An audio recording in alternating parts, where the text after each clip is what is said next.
जुल्मी जब जब जुल्म करेगा सत्ता के गलियारों से चप्पा चप्पा गूंज उठेगा इंकलाब के नारों से। नमस्कार दोस्तों, मैं अनुराग ओझा। कैसे हैं आप लोग? ठीक ही होंगे। आज बात करेंगे बेरोजगारी को लेकर और 2024 के चुनाव को लेकर। चुनाव साहब नजदीक है, चुनाव नजदीक है साहब, और प्रधानमंत्री नरेंद्र मोदी की बेचैनी भी सर पे मंडरा रही है। प्रधानमंत्री नरेंद्र मोदी की कायरता को अगर देखा जाए और चुनाव आयोग को देखा जाए, ईडी और सीबीआई को देखा जाए, चुनाव आयोग को देखा जाए, तो सब का सब सक्रिय हो गया है। उनको मतलब नहीं है किसी चीज से। एक आपको मैं रिपोर्ट दिखाऊंगा जिसे आप देखकर आपका होश उड़ जाएगा साहब। आप इस तस्वीर को जरा गौर से देखिए।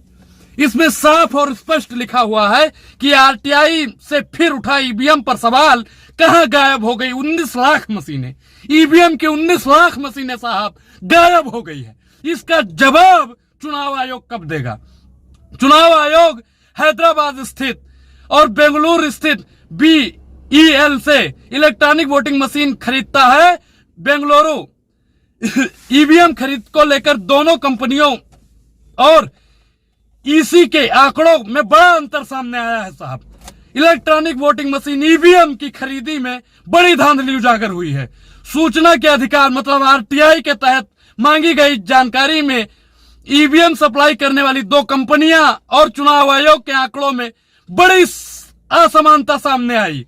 आरटीआई से मिली जानकारी के मुताबिक कंपनियों ने जितनी मशीनों की आपूर्ति है और चुनाव आयोग को जितनी मशीनें मिली उसमें करीब 19 लाख मशीनों का अंतर है। ये खबर साहब न्यूज 18 हिंदी ने चलाया है।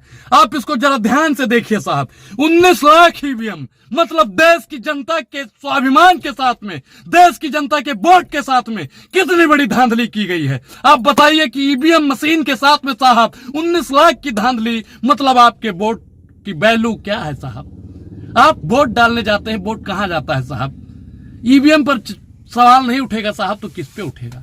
ईवीएम ही देश का, मैं फिर कहता हूं कि ईवीएम को 24 में बैन होना चाहिए, बैन होना चाहिए, मतलब बैन होना चाहिए। आप लोग भी आवाज उठाइए, क्योंकि ईवीएम अगर बैन नहीं होगा ना साहब तो याद कीजिएगा आपके बच्चों का भविष्य गर्क में चला जाएगा।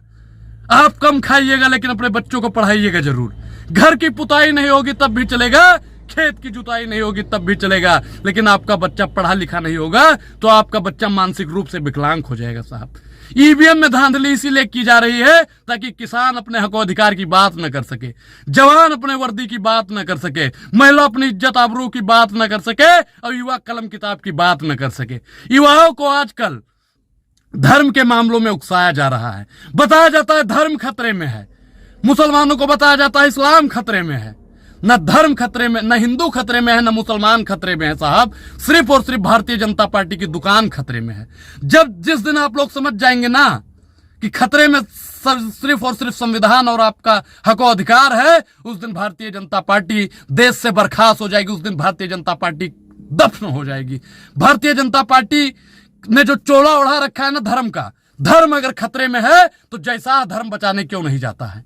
अगर धर्म खतरे में है तो नेताओं का बच्चा विदेश में पढ़ रहा होता है और गरीब और किसान के बच्चों को बताया जाता है धर्म खतरे में है। अरे उन बच्चों को बताइए कि आपकी किताब खतरे में है, आप किसान की फसल खतरे में है। लेकिन साहब आजकल बच्चों को क्या सिखाया जाता है कि धर्म खतरे में है। ये नहीं बताया जाता है कि किसान खतरे में है, जवान खतरे में है, बाबा साहब का संविधान खतरे में है। आपको मैंने जो आंकड़ा दिखाया कि 19 लाख ईवीएम में धांधली, जो अंतर स्पष्ट हुआ है ना 19 लाख ईवीएम, मतलब आप समझिए कि सरकार बनाने और गिराने में 19 लाख काफी है। लेकिन आज की सरकार क्या कर रही है?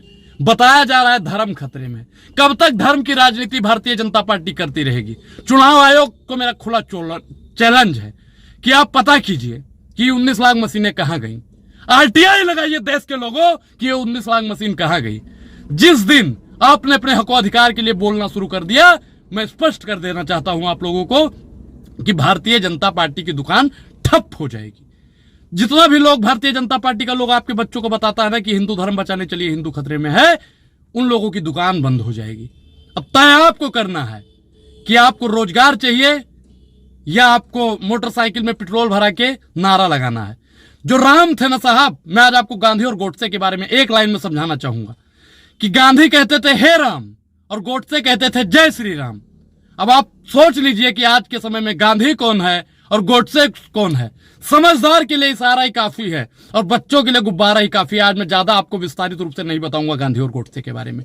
आप लोग इतना ही सोचिए कि गांधी कहते थे हे राम और गोडसे कहते थे जय श्री राम। आज का गोडसे कौन है और गांधी कौन है, आपको तय करना पड़ेगा। आपके बच्चों के भविष्य बचाने के लिए कौन बात कर रहा है और आपके बच्चों को खतरे में डालने की बात कौन कर रहा है, तय आप लोगों को करना पड़ेगा साहब। क्योंकि देश में अगर आप लोगों ने तय नहीं किया तो देश गर्क में चला जाएगा। वैसे ईवीएम जो 19 लाख मशीनें लापता है, गायब हो गई हैं, वो 19 लाख मशीनें कहां गई हैं, ये बात पूछता है भारत। और गोदी मीडिया जो आजकल दिखा नहीं रही है, उन लोगों पर थूकता है भारत। इस पूरी वीडियो पर आपकी क्या प्रतिक्रिया, अपनी प्रतिक्रिया जरूर दें। और अभी तक आपने हमारे चैनल को ज्वाइन नहीं किया है तो ज्वाइन जरूर कीजिए। अब अनुराग ओझा को दीजिए इजाजत। शुक्रिया, धन्यवाद।